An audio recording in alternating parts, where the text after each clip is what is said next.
कपालिके चैतन्य कानिपनाथाय नमः। ओम नमो कपालिके चैतन्य कानिपनाथाय नमः। ओम नमो कपालिके। जय श्री महाकाल। जय माँ काली कपालने की। आइए हम कपालिक संप्रदाय का आगे के बारे में कुछ जानकारी प्राप्त करते हैं। चर्चा हो रही थी हमारी कर्पूर मंजरी के कपालिक भैरवानंद के बारे में। कर्पूर मंजरी के कपालिक भैरवानंद कोल मार्ग से संबंध है, जिन्हें तंत्र मंत्र ज्ञान ध्यान क्योहना गुरु प्रसाद की भी आवश्यकता नहीं है। नित्य मदपान स्त्री विहार में लीन रहकर सहज ही मोक्ष को प्राप्त कर लेते हैं। लेकिन ये जो संप्रदाय हैं कोल मार्ग कपालिक संप्रदाय में, ये कोल होते हैं, ये कामाक्षा विद्या के होते हैं। इसमें स्त्री पुरुष, जिसको हम भैरवी क्रियाएं कहते हैं, वो करना होता है इसमें। और गुप्तांग की पूजा पाठ किया जाता है। कामाख्या योनिपीठ के जो कपालिक हुए हैं श्री मच्छिंद्रनाथ जी महाराज, जिन्होंने कौल तंत्र की रचना की है। मच्छिंद्रनाथ जी कपालिक को जो कपालिक संप्रदाय की दीक्षा प्राप्त हुई है वो जलंधरनाथ जी से हुई है। जलंधरनाथ जी से कोल दीक्षा कपालिक दीक्षा प्राप्त कर कोल तंत्र की रचना की है। यानी अर्थात ये समझ लो भगवान शिव ही जालंधर है, शिव ही गोरक्ष है और शिव ही खुद ही गुरु है, खुद ही चेला है। भगवान आदिनाथ शिव ने ही जलंधर का रूप धारण करके मच्छिंद्रनाथ जी को कपालिक संप्रदाय की दीक्षा दी। और कपालिक संप्रदाय से भैरव तंत्र और कोल तंत्र की रचना हुई। इसके जो कोल तंत्र की रचना का जो श्रेय जाता है वो जाता है कपालिक मच्छिंद्रनाथ जी को। कोलाचार ठीक है, जिसको हम कोल तंत्र या कोल योगिनी तंत्र कहते हैं। ये कोल के बारे में फिर कभी मैं आपके चर्चा करूंगा, ये बहुत लंबा चौड़ा विषय हो जाएगा। फिर हम बात कर रहे हैं शैव कपालिक की। बौद्ध कपालिक की साधना और शैव कपालिक साधना पर्याप्त समानता होती है, कोई विशेष कर इनमें कोई भेद नहीं होता। कपालिक जो महावर्ती लोगों को एक मानते हुए कपालिकों का लक्षण बताते हुए कहा है कि ये कपाल धारण करते हैं। ये किसने कहा है?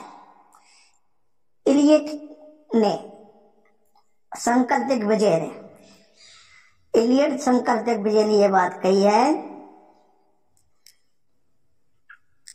कपालिकों का लक्षण बताते हुए ये कपाल धारण करते हैं और मांस मदिरा का भक्षण करते हैं। ये अपने अनुसार कह रहे हैं, लेकिन हम अपने अनुसार बताएंगे आपको।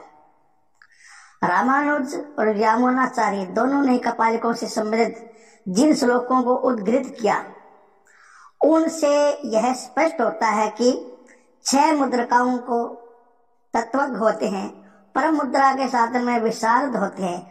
कपालिक वामाचारी होते हुए भी परमेश्वर को शिवकृतात्मक मानते हैं। श्री शैल का उल्लेख कपालिक केंद्र के में बहुत बार वर्णन मिलता है। यह आधुनिक आंध्र प्रदेश में स्थित है। श्री पर्वत कपालिक तांत्रिक साधना का प्रसिद्ध केंद्र किस समय केंद्र था, जहां पर अघोर कपालिक तांत्रिक वामाचार्य कोलाचार्य इत्यादि जो वाम मार्ग की साधना लोक तांत्रिक करते थे। हे वज्र तंत्र में और वज्र तंत्र में, इसका मतलब समझाता हूं आपको। हे वज्र तंत्र में हे वज्र साधक जो होता है उसका स्वरूप कैसा होता है वो बताता हूं। मुद्रा साधना स्थल आदि का विस्तार विवचन। हे वज्र इसके उपास्य हैं। वे कपोलों की माला पहनते हैं। कपोलों का मतलब खोपड़ी की माला, कपाल की माला पहनते हैं, कपाल को धारण करते हैं। उनका वर्ण नीला है। ये किसका जिक्र हो रहा है? ये हे वज्र तंत्र में जो स्वरूप दिखाया गया है हे वज्र का, हे वज्र जो देवता है उसका स्वरूप का जिक्र किया जा रहा है। हे वज्र तंत्र में जो मुख्य जो देवता होते हैं उनका रूप बताया जा रहा है कि वो कपालों की माला पहनते हैं, उनका वर्ण नीला है और वे अरुणोपा से युक्त हैं। उनके 3 नेत्र लाल हैं, पिंगल वर्ण केश हैं, वे 5 मुद्रा से अलंकृत हैं, वे चक्री कुंडल कंठी धारण किए हुए हैं, वे हाथ में सोने का आभूषण धारण किए हुए हैं, मेखला भी पहने हुए हैं, क्रोध से भरी हुई उनकी दृष्टि है। वे 16 वर्ष के हैं, व्याघ्र पहने हुए हैं, उनके हाथों में वज्र कपाल खटवांग और कृष्ण वज्र है। अष्ट योगिनियों से परिपूरित होकर वे नाथ शमशान में क्रीड़ा करते हैं। वे चतुर्भुज हैं। इनकी प्रथम वाम भुजा में देवताओं और असुरों के रक्त से पूर्ण नर कपाल है। प्रथम दक्षिण भुजा में वज्र है, शेष भुजाओं में प्रज्ञा भगव प्रदूषण पिणी और आलंगित रूप में यह स्वरूप जो बताया गया है हे वज्र तंत्र का के उपास्य देवता का है। आइए आगे हम मुद्रा और महामुद्रा स्वरूप के बारे में जानते हैं, जिसे प्रज्ञा स्वभाव कहा गया है। हे वज्र तंत्र में वर्णित मुद्रा सुंदर मुख वाली, विशालाक्षी, रूप यौन मंडिता, नील कमल के समान वर्ण वाली वज्र कन्या है। इसे ही ग्रहण करने के लिए वीर को उपदेश किया गया है। पंच मुद्राओं को कृष्ण वर्णा, महारुद्रा, एक तत्रा, रक्त नेत्रा तथा हाथ में रचक, कर्तरी, कपाल और कटी में मेखला धारण करने वाली बताया गया है। इनकी कटी व्याघ्र चर्म से आवृत रहती है। ये सवारूढ़ रहती है तथा अत्यंत तेजोमयी होती है। मुद्रा को गंधर्व एवं कर्पूर से संयुक्त बताया गया है। वह देवता, असुर, मनुष्य, यक्ष, किन्नर, साधक उसे ग्रहण कर चर्या करते हैं। आज के लिए इतना ही, बाकी जानकारी मैं अगली वीडियो में दूंगा, तो वीडियो को लाइक शेयर सब्सक्राइब कर लेना। चलता हूँ सभी को। ओम नमो कपालिक। जय श्री महाकाल, जय श्री महाकाल। बम भैरव।